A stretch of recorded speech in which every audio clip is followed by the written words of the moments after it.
Julianne Verdi and the Alliance for Headache Disorders Advocacy have made it impossible for our government to ignore migraine and headache disorders. Over the past 2 weeks, members of the Headache Alliance and the Alliance for Headache Disorders Advocacy have been planting purple flags all up and down the Washington Mall. In total, they've put up 30,000 flags, each representing over 1,300 Americans living with migraine or a headache disorder. I would have been there myself to help plant these flags, but I've been going through an extremely bad rough patch with my health.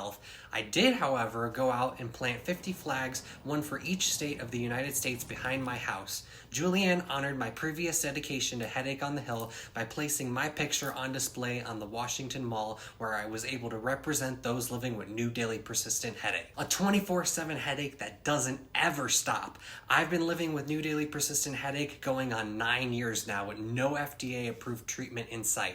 Because our disease is invisible, we had to make our stories, voices, and lives seen and heard through our flags on the Washington Mall. Statistics are numbers, but the personal stories make the real difference. A terminal illness is like a death sentence. You know when it's coming and you know it will be over shortly. But a chronic illness is like a life sentence, where I've spent almost 80,000 hours in the hole, knowing that you might not ever see the light of day again.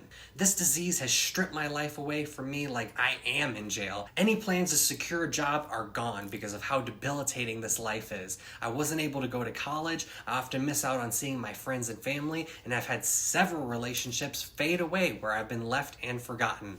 Not only is it a constant battle to be fighting pain every second of every day, but you also have to fight the demons that arise in your head. From being trapped for so long, it starts to creep up on you. Several people with migraine and headache disorders either have suicidal ideation or actually do commit suicide, which is why we need the Headache Act, the first bill to focus specifically on addressing these diseases through coordinated federal action, creating a national plan for migraine and headache disorders. Lori Trahan is leading this bill and calling for Congress to make this a bipartisan issue. We aren't red or blue, we are purple. So please like, comment, and share this post to help spread awareness for the millions of Americans living with migraine and headache disorders.